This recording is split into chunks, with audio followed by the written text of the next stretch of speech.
Hello বন্ধুরা, আপনাদের স্বাগতম আমার নতুন আরেকটি ভিডিওতে। বন্ধুরা, আপনারা কেমন আছেন? আশা করি সবাই ভালো আছেন। বন্ধুরা, আপনারা এই ভিডিওর মাধ্যমে জানতে পারবেন ম্যাপোসরাস এবং জাইগান্টোসরাস মানে গিগানোটোসরাসের সম্পর্কে কিছু তথ্য, এবং এটা জানতে পারবেন এই দুটি ডাইনোসরের মধ্যে কে সবচেয়ে বেশি শক্তিশালী। এবং আপনারা যদি ভিডিওটি সম্পূর্ণ দেখেন তাহলে এই দুটি ডাইনোসরের মধ্যে লড়াই হলে কে জিততে পারে সেটিও আপনারা নিশ্চয়ই জানতে পারবেন। আপনাদের কাছে একটি কথা বলে রাখি, এই দুইটি ডাইনোসর আজ থেকে প্রায় 10 কোটি বছর পূর্বে একই সময় একই স্থানে মানে আর্জেন্টিনাতে বসবাস করত। তাই এই দুটি প্রাণীর মধ্যে নিশ্চয়ই লড়াই হয়েছে। সেই লড়াইতে কে জিততে পারে আপনারা নিশ্চয়ই ভিডিওটি সম্পূর্ণ দেখলে জানতে পারবেন। আর বন্ধুরা, প্রতিবার মতন একটি কথা, আপনি যদি আমার চ্যানেল নতুন দর্শক হয়ে থাকেন তো চ্যানেলটিকে সাবস্ক্রাইব করতে প্লিজ ভুলবেন না। প্লিজ সাবস্ক্রাইবটা করবেন।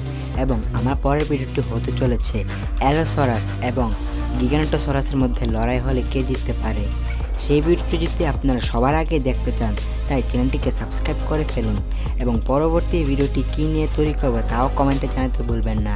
প্রথমে জানাবেন এই ভিডিওটি কীরকম হচ্ছে, তারপর জানাবেন পরবর্তী ভিডিওটি কী নিয়ে তৈরি করতে হবে। তো চলুন ভিডিওটি শুরু করা যাক।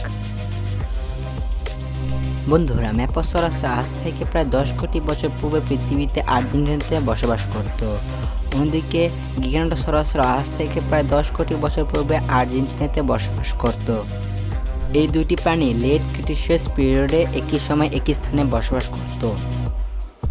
বন্ধুরা, গতির কথা যদি আসে তাহলে ম্যাপোসরাসরা প্রতি ঘন্টা 48 কিলোমিটার বেগে ছুটতে পারত। অন্যদিকে গিগানোটোসরাসরা প্রতি ঘন্টায় 50 কিলোমিটার বেগে ছুটতে পারত। তার মানে ম্যাপোসরাস থেকে গিগানোটোসরাসরা 2 কিলোমিটার বেগে প্রতি ঘন্টায় বেশি ছুটতে পারত। ম্যাপোসরাসরা ওজনের দিক দিয়ে প্রায় 4 থেকে 5 টন পর্যন্ত এদের ওজন হতো। অন্যদিকে গিগানোটোসরাসের ওজন প্রায় 8 টন পর্যন্ত হতে পারত। তার মানে এরা দুজন ওজনের দিক দিয়ে প্রায় সমান। বন্ধুরা, গিগানোটোসরাসের উচ্চতার দিক দিয়ে প্রায় 23 ফুট পর্যন্ত এদের উচ্চতা হতো, এবং অন্যদিকে ম্যাপোসরাসের উচ্চতা প্রায় 12 ফুট পর্যন্ত হতো। তার মানে ম্যাপোসরাসরা গিগানোটোসরাসের থেকে প্রায় 10 ফুট খাটো হতো। বন্ধুরা, লম্বার কথা যদি আসে তো ম্যাপোসরাসরা লম্বার দিক দিয়ে প্রায় 40 থেকে 42 ফুট পর্যন্ত লম্বা হতো। অন্যদিকে গিগানোটোসরাসরা প্রায় 40 থেকে 45 ফুট পর্যন্ত লম্বা হতো। লম্বার দিক দিয়ে এই দুটি ডাইনোসর প্রায় সমান বললেই চলে। বন্ধুরা, গিগানোটোসরাসের চোয়ালের আকৃতি প্রায় 4 থেকে 5 ফুট পর্যন্ত লম্বা হতো। অন্যদিকে ম্যাপোসরাসের চোয়ালের আকৃতিও 4 থেকে 5 ফুট পর্যন্ত লম্বা হতো। বন্ধুরা, এই দুটি প্রাণীকে চোয়ালের আকৃতির দিক দিয়ে কোনো আলাদা করা যায় না। চোয়ালের আকৃতির দিক দিয়ে এই দুটি প্রাণী প্রায় সমান, কিন্তু দাঁতের আকৃতির দিক দিয়ে এই দুটি প্রাণীর মধ্যে ছিল বেশ পার্থক্য। যেখানে একটি ম্যাপোসরাসের দাঁতের আকৃতি প্রায় 5 ইঞ্চি পর্যন্ত লম্বা, সেখানে একটি গিগানোটোসরাসের দাঁতের আকৃতি প্রায় 8 ইঞ্চি পর্যন্ত লম্বা।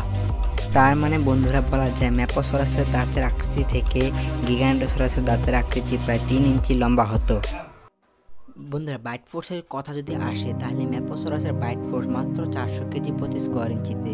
অন্যদিকে গিগানোটোসরাসের বাইট ফোর্স প্রতি স্কোয়ার ইঞ্চিতে প্রায় 4 টন পর্যন্ত। তার মানে বাইট ফোর্সের দিক দিয়ে ম্যাপোসরাস গিগানোটোসরাসের দিক দিয়ে খুব পিছিয়ে রয়েছে। তো বন্ধুরা, এত ডিটেল জানার পরে এবার জেনে নেওয়া যাক গিগানোটোসরাস এবং ম্যাপোসরাসের মধ্যে লড়াই হলে কে জিতবে।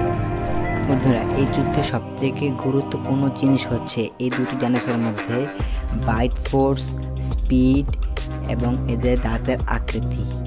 যেখানে একটি ম্যাপোসরাসের স্পিড 48 কিলোমিটার বেগে প্রতি ঘন্টায়, অন্যদিকে গিগানোটোসরাসের স্পিড প্রতি ঘন্টায় 50 কিলোমিটার বেগে প্রতি ঘন্টায়।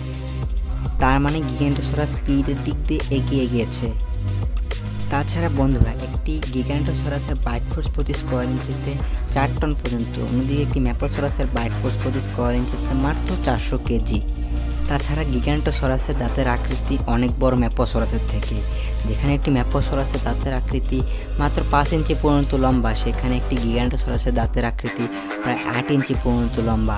তার মানে গিগানোটোসরাস যদি ম্যাপোসরাসে একবার কামড় দেয় তো ম্যাপোসরাসের হাড় বা ফুসফুসে নিশ্চয়ই আহত করতে পারবে বা ফুসফুসকে ছিঁড়ে নিতে পারবে।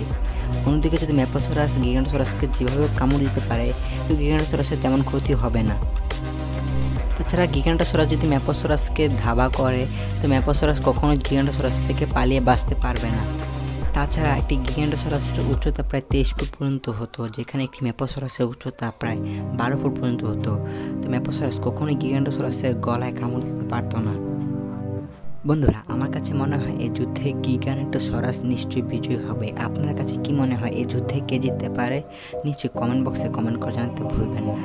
বন্ধুরা, আমার পরের ভিডিওটি হতে চলেছে অ্যালোসরাস এবং গিগানোটোসরাসের মধ্যে লড়াই হলে কে জিততে পারে। সেই ভিডিওটি দেখতে হলে চ্যানেলটিকে এখনই সাবস্ক্রাইব করে ফেলুন। আর আপনারা যদি ভিডিওটি এই পর্যন্ত দেখে থাকেন তো আপনাদের অনেক অনেক ধন্যবাদ। ভালো থাকবেন, ভালো রাখবেন, ধূমকেতু চ্যানেলের সাথে সবসময় থাকবেন। Stay home, stay safe.